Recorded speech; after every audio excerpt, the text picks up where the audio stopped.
Уважаемые коллеги, если нас слышно, видно, хорошо, все в порядке, будьте добры, пожалуйста, отметьтесь, плюсики элементарные, как мы всегда просим. Спасибо. Добрый день еще раз, уважаемые коллеги. Сегодня мы проводим установочный вебинар по проведению республиканского конкурса «Лучший педагогический проект в системе работы с детьми с ограниченными возможностями здоровья 2021». Сегодня с вами будем я, Савенко Наталья Александровна, и методист центра Марина Владимировна Твердова. Мы вас познакомим с частями положения по конкурсу для того, чтобы в итоге не возникало каких-либо непредвиденных, неприятных ошибок, неприятных ситуаций. Итак, слово предоставляется Марине Владимировне. Добрый день, уважаемые коллеги. Давайте приступим к рассмотрению ключевых моментов положения по конкурсу. Итак, конкурс организуется и проводится Министерством образования, науки и молодежной политики Республики Коми совместно с Коми Республиканским институтом развития образования. То есть учредителем данного конкурса является министерство, а оператором, организатором является Коми Республиканский институт развития образования. Точнее, это центр. Это центр, да, Центр психолого-педагогического сопровождения специального и инклюзивного образования интернатных учреждений, то есть мы. Основными задачами конкурса является это выявление и распространение передовых педагогических технологий, направленных на удовлетворение особых образовательных потребностей детей с ограниченными возможностями здоровья. Далее, представление и популяризация лучшего педагогического опыта работников образования. Далее, развитие творческой инициативы и повышение профессионального мастерства педагогических работников. Данный конкурс является открытым и проводится в заочной форме.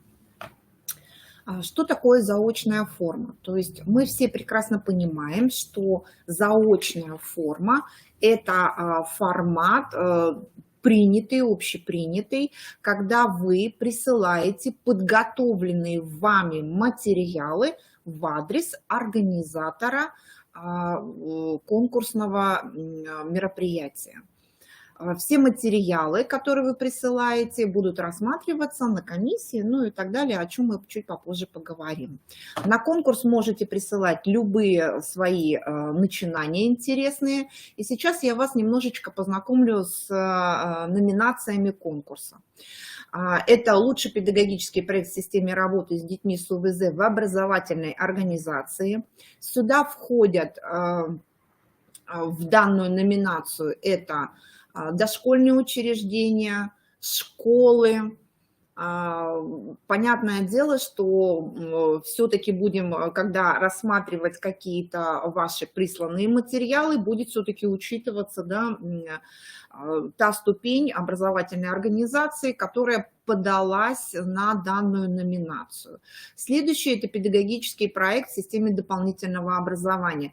Очень часто у нас выпадают такие организации из различных конкурсных мероприятий, поэтому вот лучший педагогический проект в системе работы дополнительного образования – это могут быть, как мы их называем, центр творчества, центры дополнительного образования детей, наши ДТЮ и так далее. То есть все то, что относится по внешкольной работе, вне образовательной организации, все, что дополняет образование детей. Лучший педагогический проект в системе работы профессионального ориентирования, то есть это все, что касается обучения и воспитания детей в системе профессионального образования. То есть все те дети, которые находятся в колледжах педагогических, технических и так далее. То есть все направления профобразования детей. Следующий – это лучший педагогический проект сопровождения детей в условиях детского дома или интерната. То есть это, ну, такая новая номинация. Потому что, понятное дело, что дети такой категории находятся и в условиях детского дома, и в условиях интерната, и хотелось бы, конечно же, увидеть этот интересный опыт, который могут предложить нам специалисты данных учреждений.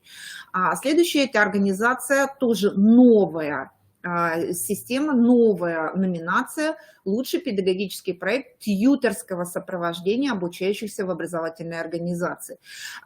Понимаем, что тьюторского сопровождения обучающихся с ОВЗ либо инвалидностью. То есть это тьютор и его лучший педагогический проект. Я не буду напоминать, кто такой тьютор, кто такой ассистент, потому что это абсолютно разные специальности, и вы, как педагоги образовательных организаций, должны это прекрасно понимать, и я так думаю, что вы все знаете. И последнее – это лучший педагогический проект по включению родителей в практику специального инклюзивного образования детей с ОВЗ.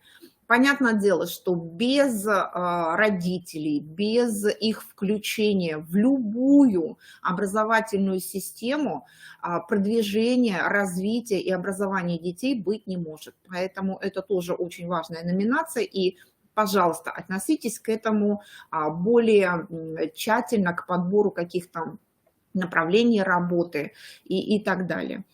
Следующее, Марина Владимировна, как специалист, который занимается непосредственно приемом документации, сбором всей информации, расскажет вам все-таки о всех вот этих нюансах. Так, обратите, пожалуйста, внимание на то, кто может стать участником данного конкурса. В конкурсе принимают участие педагоги, воспитатели и специалисты образовательных организаций дошкольного, общего, профессионального и дополнительного образования, а также организации для детей-сирот и детей, оставшихся без попечения родителей.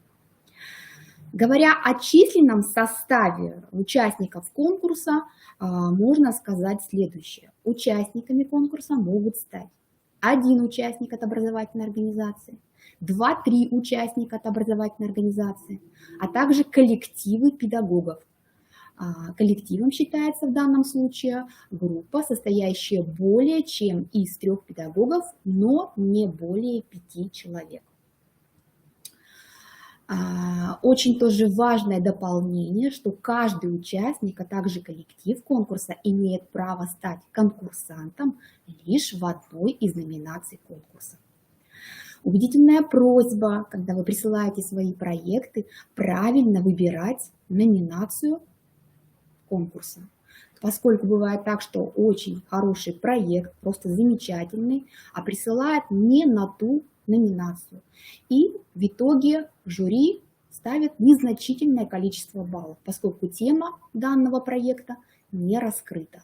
Поэтому еще раз убедительная просьба правильно направлять свой проект в нужную номинацию. Да, то есть очень внимательно относиться к тому, на какую номинацию вы заявляетесь, внимательно это просматривать.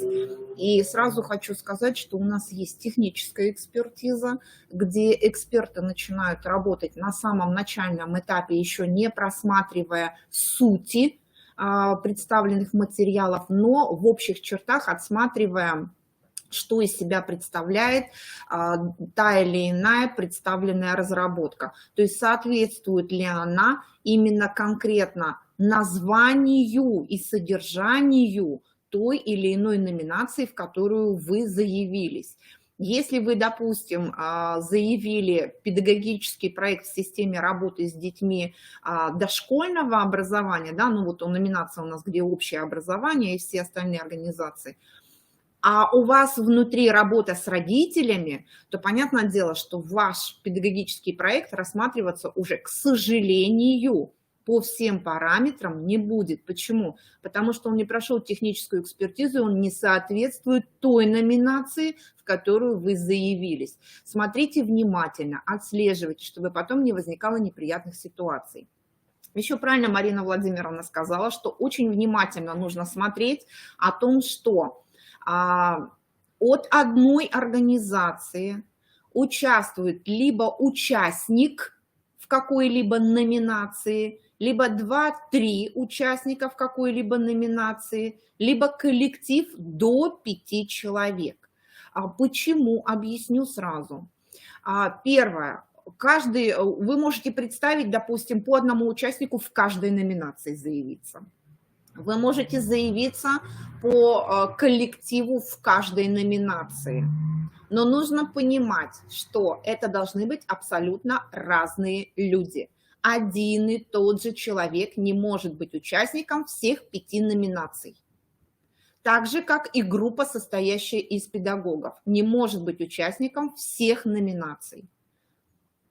Услышьте нас, пожалуйста, чтобы потом не возникало никаких неприятных ситуаций. Ну и самым важным с точки зрения организации и проведения любого конкурса это являются его сроки. Да? Давайте рассмотрим внимательно наши сроки, которые мы устанавливаем. Конкурс проводится в период с 11 октября. Предположительно пока да. что. Да, сроки пока предположительные, да, поскольку приказ с положением находится на рассмотрении в Министерстве образования. Но мы надеемся, что каких-то принципиальных изменений в сроках не будет. Да, да, еще, Мариночка Владимировна, простите, пожалуйста, да, я вмешаюсь.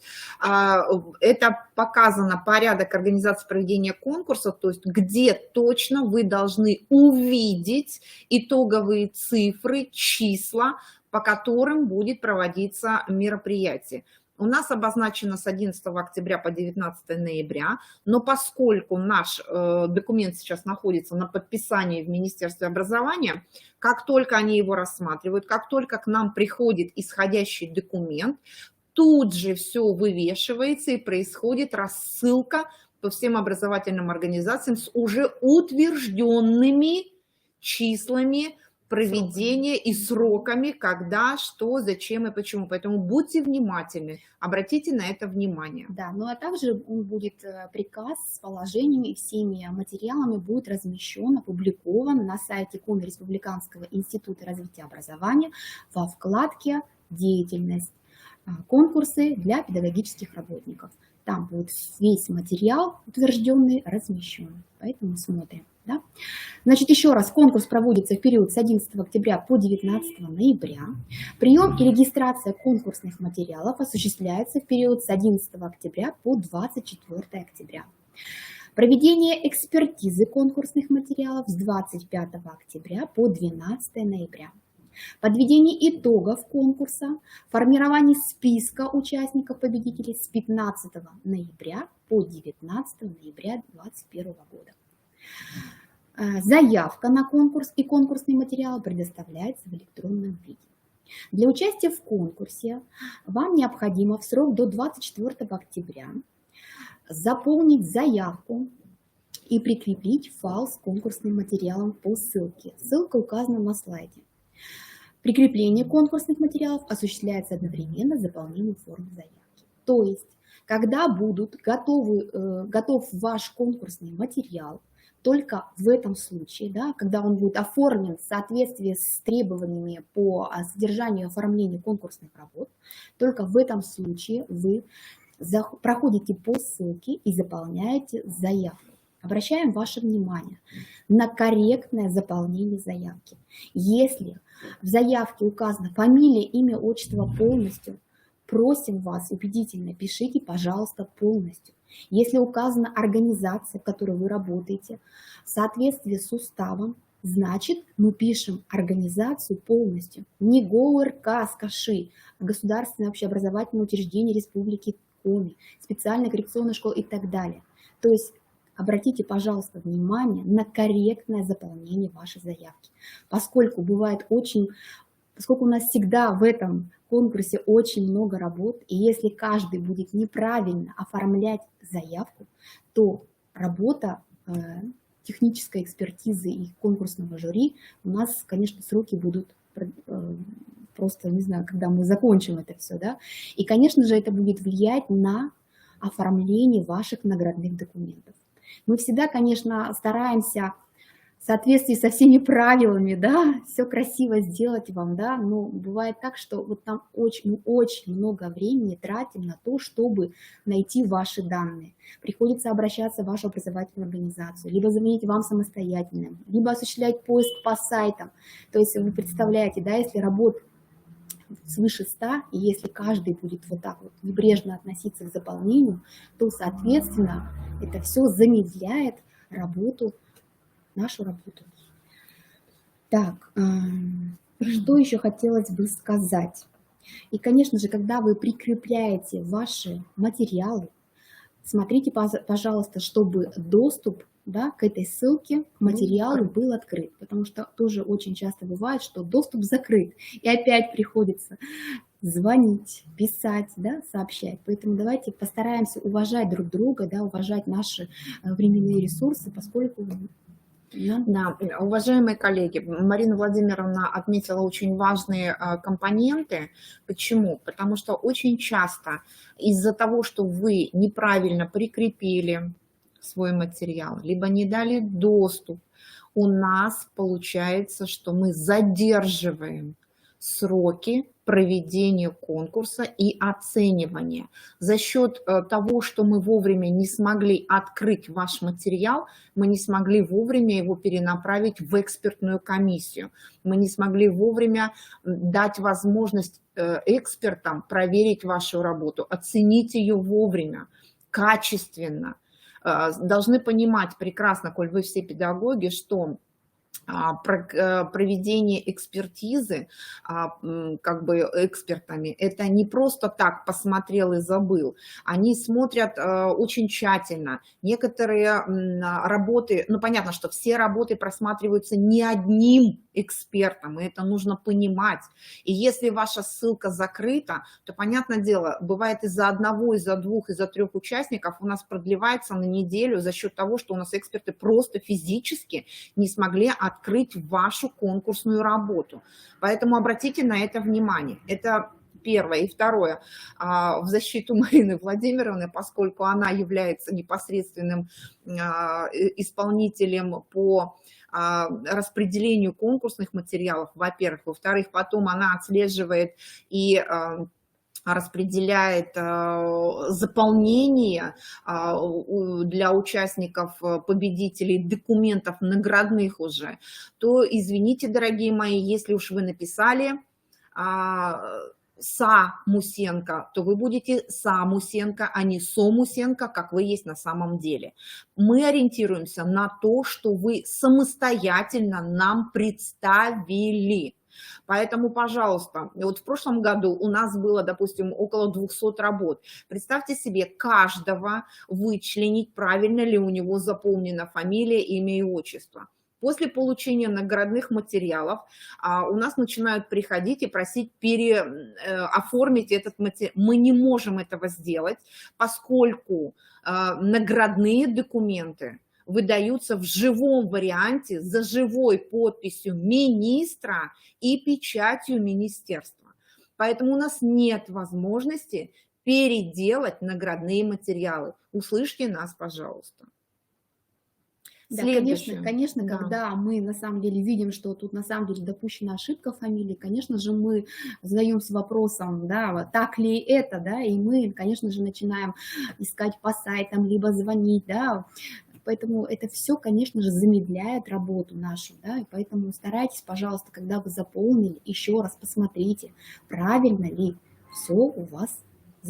То же самое касается и образовательной организации, то есть полного названия, как она у вас есть на самом деле. В соответствии с уставом. Да, отследите, посмотрите, пожалуйста. Не нужно писать просто детский сад там или школа. Пожалуйста, полное название, потому что это все уходит в материалы, которые потом вы же и получаете. Так, следующее, что это требования к содержанию и оформлению. Но по поводу одного оформления мы уже сказали, то есть это оформление заявки. Следующее, то, о чем я уже как бы в преддверии сказала, что каждый участник или группа ваша, да, коллектив, или группа 2-3 человека предоставляет одну конкурсную работу в одной из номинаций. Понятное дело, что нужно понимать, да, и распределять, что если у вас от организации хочет участвовать, допустим, там 5, 6, 7 человек, подумайте, как это сделать рационально и куда вы можете направить свои ресурсы. Педагогический проект может быть представлен в виде программы, модели или системы урочных и внеурочных заданий. Это все равно проект. Если у вас проект уже реализованный, то, понятное дело, посмотрите, пожалуйста, не забудьте о том, что у вас должны быть представлены и результаты. Не забывайте о них. Конкурсная работа должна в любом случае соответствовать требованиям к содержанию и оформлению конкурсных материалов, что как бы прилагается в любом положении. Смотрите внимательно, отслеживайте, потому что в любом случае будет первоначально техническая экспертиза. И если ваши материалы не будут соответствовать даже правильному, грамотному оформлению, а это, на минуточку, все-таки грамотность педагога и грамотность и понимание, умение работать с документацией вашей организации, это первоначальный показатель того, что вы умеете и знаете. То есть техническая экспертиза может вернуть вам обратно работу, даже не рассмотрев ее уже в ходе номинирования на какую-то там приз или хотя бы участник. В таком случае материал, когда возвращается после технической экспертизы, он просто не рассматривается в рамках конкурса уже. То есть ваш материал не уходит на экспертизу как конкурсный материал. Он просто отклоняется в рамках технической экспертизы. Поэтому подумайте, посмотрите еще раз, прочистите свои работы. Дальше. Обязательно должно быть согласие на обработку персональных данных. Не забывайте об этом. И если у вас где-то есть дети, если есть фото, видео или еще что-то, обязательно согласие на обработку персональных данных ребенка с личной подписью родителей либо законного представителя. Если это учреждение интернатного типа или детского дома, то здесь идет уже, конечно, руководитель.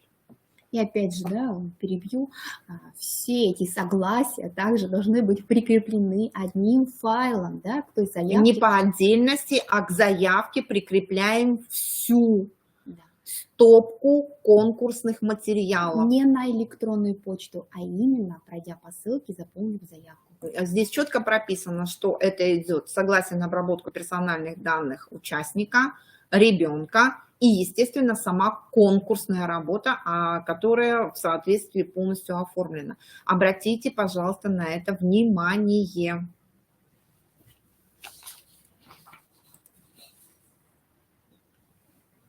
Итак, подведение конкурсных итогов. По предварительным материалам у нас подведение итогов будет с 15 по 19 ноября. По результатам экспертизы будут определяться победители и призеры конкурса по критериям, которые представлены в положении, вы сможете их увидеть. Рейтинг участников формируется по итогам определения среднего значения баллов всех членов жюри. Сразу хочу сказать, что каждый материал смотрит не менее 3 экспертов. Поэтому делается средний балл, и в итоге вычленяется автоматически система, поскольку мы все-таки работаем в системе в электронной. Эксперты работают в электронной системе, выставляя баллы. Система сама определяет, кто выходит на первое место, и мы предположительно в какой-то определенный период уже начинаем понимать, кто у нас там впереди. Победитель, естественно, это тот, кто набирает максимальное количество баллов, наибольшее среди всех участников, подавших свои заявки в определенной номинации. Не по итогам всего конкурса, а в каждой номинации. Занявшие позицию вторую, третью, это люди, которые получают уже диплом не номинанта, а как оно у нас? Призера конкурса первой и второй степени. То есть здесь, понятно, идет по наибольшему количеству набирания набранных баллов. Все остальные участники конкурса. Вот участник конкурса получает электронный сертификат. Опять же сразу говорю, что первоначально делается сертификат с подписью и печатью министерства.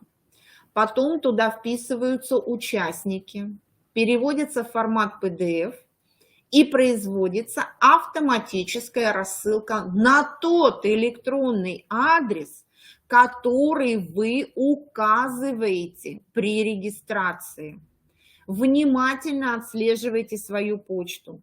Мы не можем постоянно заниматься пересылкой. У нас проходит огромное количество мероприятий, и если мы будем все хранить, у нас просто взорвутся наши системы. Поймите нас правильно, мы через месяц, через два не можем, физически не можем отобрать или найти, что куда у вас делось. Рассылку мы осуществляем сразу же после того, как только документы были выпущены. Поэтому, если у нас написано по 19 ноября и заканчиваем мы рассылку, допустим, 25 ноября, то до 25 ноября все ваши материалы уже уходят. И нужно это помнить и знать. Поэтому, если вы указали свою образовательную организацию как адрес, куда нужно прислать сертификаты или дипломы, то, извините, дорогие мои товарищи, там и смотрите, туда и будет выслано все, что вы затребовали. Если вы указали свою личную почту, то это придет к вам на личную почту. Внимательно заполняйте свои электронные почты. Очень часто приходит возврат, потому что она заполнена некорректно. Мы всем персональной рассылкой не занимаемся. Все, что касается дипломов победителя и дипломов первой, второй степени, они у нас здесь хранятся в оригинале, в единственном экземпляре. Поэтому, если вы не жители Сыктывкара, если вам тяжело сюда добраться, договаривайтесь, кто сюда приезжает, чтобы забрали стопкой, папкой каким-то образом и передали все это. Мы стараемся, конечно, передавать, когда кто-то едет, чтобы можно было людям отдать. Если нет, то мы стараемся передать в ваше управление образованием. И тогда мы сообщаем вашим руководителям, что туда были направлены ваши документы. Поэтому смотрите, пожалуйста, чтобы не возникало неприятных ситуаций. Спасибо за понимание. Ну, при возникновении каких-либо вопросов, затруднений, вы всегда можете обратиться к нам. Да? Наш центр немножко стал по-другому называться. Сейчас мы Центр психолого-педагогического сопровождения специального и инклюзивного образования и интернатных учреждений. Телефон остался прежним на слайде и адрес электронной почты. Вам всегда помогут Савенко Наталья Александровна, наш заведующий, Якова Ольга Викторовна, старший методист, и я, Твердова Марина Владимировна, методист. Так что пожелаем нам удачи и плодотворной работы. Мы очень ждем ваших проектов и знаем, что они у вас замечательные. Да, еще сразу хочу сказать, что лучшие проекты всегда печатаются, публикуются на сайте, на портале «Открытое образование Республики Коми». И если действительно это качественные, хорошие продукты, то мы их публикуем в нескольких местах. Это публикация в разделе «Специальное инклюзивное образование», где у нас есть раздел «Лучшие практики». Вы там всегда сможете себя найти. И лучшие работы публикуются в разделе «Открытое образование», опять же таки образование детей с ОВЗ. Поэтому это лишний раз, помимо того, что вы поучаствуете, получить действительно сертификат за вашу замечательную работу, еще и возможность публикации на открытых сайтах, на сайтах республики. Если будут возникать вопросы, конечно же, безусловно, звоните, но, пожалуйста, очень вас прошу, прислушайтесь к тому, что мы сегодня с Мариной Владимировной говорили. Не забывайте, и вам будет проще, и нам будет легче отследить, быстрее провести экспертизу, быстрее справиться со всей той задачей, которая у нас будет поставлена в период проведения нашего конкурсного мероприятия.